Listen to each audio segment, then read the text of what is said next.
बिस्मिल्लाहिर्रहमानिर्रहीम। यहूदियों के क़ायद व अमाल और उनके किरदार पर दुरूसे कुरान का जो सिलसिला चल रहा है, उस सिलसिले में आज हमारा दरस है मुसलमानों के मुतल्लिक़ यहूदियों के बुरे नज़रियात।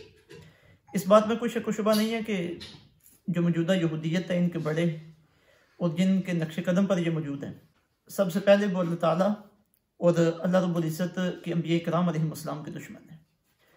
अब इससे बढ़कर अल्लाह और अल्लाह के मानने वालों के मुतल्लिक़ इनका बुरा नज़रिया क्या हो सकता है कि अंबिया किराम अलैहिस्सलाम को ये कत्ल करते रहे हैं, उनकी तौहीन करते रहे हैं, उनकी गुस्ताखियाँ करते रहे हैं।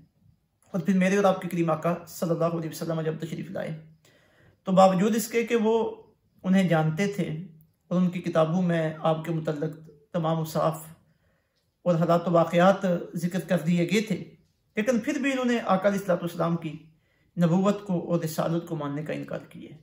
हुज़ूर रहमत दो आलम सल्लल्लाहु अलैहि वसल्लम और अहले ईमान को हर एतबार से उन्होंने तकलीफ़ें पहुँचाने की भरपूर कोशिशें की हैं और तकलीफ़ें पहुँचाई भी हैं। अहले ईमान के साथ आका अलैहिस्सलाम के दौर में या उसके बाद आज तक जितनी भी कुफार की तरफ से जंगें मुसर्रद की गई हैं, तो बेशुमार जंगें ऐसी हैं कि जिनमें बराह रास्त या दर पर्दा यहूदियों का किरदार नुमाया रहा है। और ख़ुद मदीना तैयबा में इनके जो 3 कबीले मौजूद थे, बनु कैनका, बनु नदैर और बनु कुरैज़ा, बाकायदा आका अलैहिस्सलाम की उनके साथ जंगी हुई हैं। और फिर जब ये खैबर में चले गए हैं तो वहाँ भी इन्होंने साजिशों का सिलसिला जारी रखा है।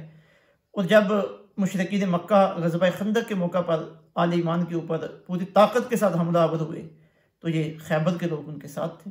और फिर जो ग़ज़वा खैबर हुआ वो भी इन्हीं के साथ था। और इन्होंने तो आका अलैहिस्सलाम को कत्ल तक करने की साजिशें की हैं।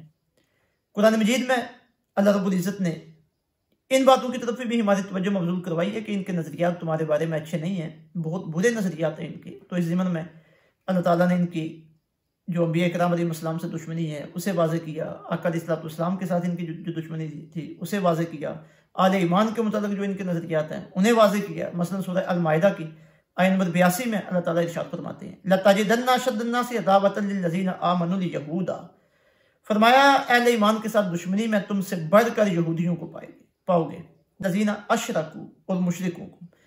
यानी फरमाया कि जितने भी तुम्हारे दुश्मन हैं उनमें सबसे बड़े जो तुम्हारे दुश्मन हैं और सबसे बढ़कर तुम्हारे साथ जो दुश्मनी करने वाले हैं वो यहूदी हैं। और तारीख बताती है कि सबसे ज़्यादा दुश्मनी मुसलमानों के साथ इन्होंने ही की है। और फिर एक बहुत अहम और फिर एक बुरा नजरिया इनका आले ईमान के मुतल्लिक वो सूरह आल इमरान की आयत नंबर 75 में जिक्र किया गया। वहाँ अल्लाह रब्बुल इज़्ज़त ने इरशाद फरमाया कि सारे अहले किताब एक जैसे नहीं हैं। अब ये कुरान पाक का कमाल है कि जब कुरान पाक में किसी भी कौम के मुतल्लिक तबसरा किया जाता है, उनका जिक्र किया जाता है, तो उनके जो अच्छे लोग होते हैं कुरान मजीद अलग से उनका जिक्र करता है। अब यहूदियों में से भी कुछ अच्छे लोग थे जिन्हें अल्लाह ताला ने ईमान और इस्लाम की तौफीक बख्शी। तो फरमाया ये सारे एक जैसे नहीं हैं, इनमें से कुछ ऐसे हैं कि अगर आप उनके पास सोने या चांदी का ढेर भी अमानत के तौर पर रख दो तो वो तुम्हें वैसे ही वापस लौटा देंगे।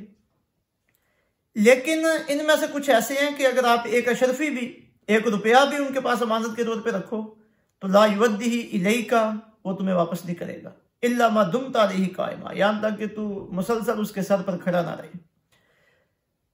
ये क्यों ऐसा अमल करते हैं, बददयांती क्यों करते हैं ये तुम्हारे साथ? फरमाया ज़ालिका बिअन्नहुम क़ालू लैसा अलैना फ़िल उम्मिय्यीन सबील, ये इस वजह से कि उनका नजरिया ये है कि अनपढ़ों के मामले में हमारे ऊपर कोई गिरफ्त नहीं है।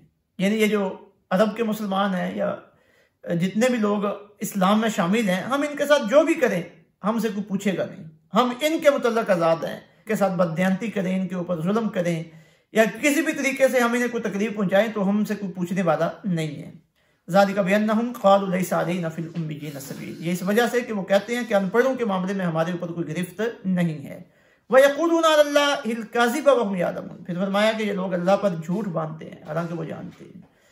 मंसूब तो करते हैं कि ये हमारी किताबों में अंदर ये बात लिखी हुई है, हमारे नबियों की ये तलीम है, तो फरमाया ये नबियों के ऊपर और अल्लाह के ऊपर झूठ है।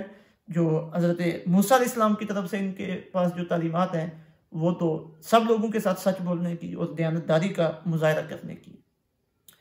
और फिर मुसलमानों के मुतल्लिक़ इनका एक बुरा नज़रिया ये है कि वो मुसलमानों को इस्लाम से पलटा कर दोबारा कुफर की तरफ लाना चाहते हैं, अपने मज़हब की तरफ लाना चाहते हैं। तो कुरान शरीफ में अल्लाह ताला ने जहाँ ये फरमाया है कि इनके साथ तुमने दोस्तियां नहीं लगानी, याराने नहीं लगाने, ताल्लुकात कायम नहीं करने, तो वहां यह भी फरमा दिया गया कि तुम चाहे जितना भी इनके करीब हो जाओ, ये तुम्हारे साथ राजी होने वाले नहीं है। एक ही शर्त पर ये तुम्हारे साथ राजी होंगे, वो क्या? वलन तरदान का यहूद वलन नसारा हत्ता तत्तबिया मिल्लतहुम। फरमाया यहूदी और ईसाई तुम्हारे साथ राजी ना होंगे, हत्ता तत्तबिया मिल्लतहुम, यहाँ तक कि तुम उनके दीन की पैरवी ना करने लग जाओ। तो ये मुसलमानों की इससे बढ़कर क्या दुश्मनी हो सकती है कि उन्हें अपने दीन से फेर दिया जाए। और मुसलसल इसके लिए मेहनत कर रहे हैं, कोशिश कर रहे हैं कि जो लोग इस्लाम कबूल किए हुए हैं वो इस्लाम से मुनहरिफ हो जाएं। आज इसराइल का मामला हमारे सामने है कि किस तरह उन्होंने अहले इस्लाम के साथ दुश्मनी का इज़हार किया और वो मुसलसल करते चले जा रहे हैं।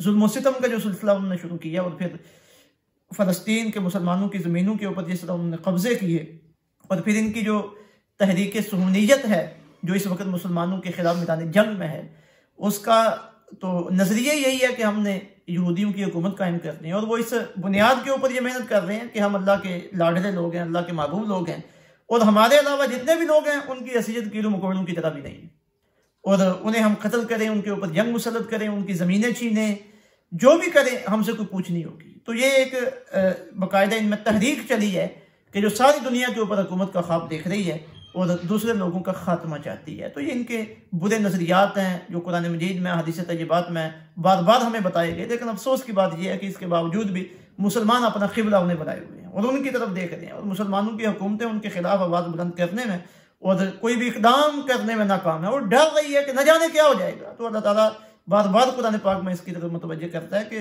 तुम्हारा ताल्लुक मेरे साथ है और मैं तुम्हें दुनिया में कायम रखने वाला हूँ। और ये मुनाफिकीन का तर्ज़ अमल है कि उनसे डरें और उनसे सहम जाएं और इस नीयत से उनके साथ ताल्लुकात कायम रखें कि इनकी वजह से हम दुनिया में कायम रहेंगे। तो ये सारी बातें अल्लाह ताला ने कुरान पाक में वाज़ेह अंदाज में बयान फरमा दी हैं। हमारा भी ये सिलसिला इसी मकसद से है कि इन बातों को वाज़ेह किया जाए, अवाम उन्नास तक पहुँचाया जाए, यहूदियों के मतलब आगाही हो, उनके बुरे अमाल और उनके बुरे नज़रियात लोगों के सामने वाज़ेह हो ताकि हम उनसे बच सकें।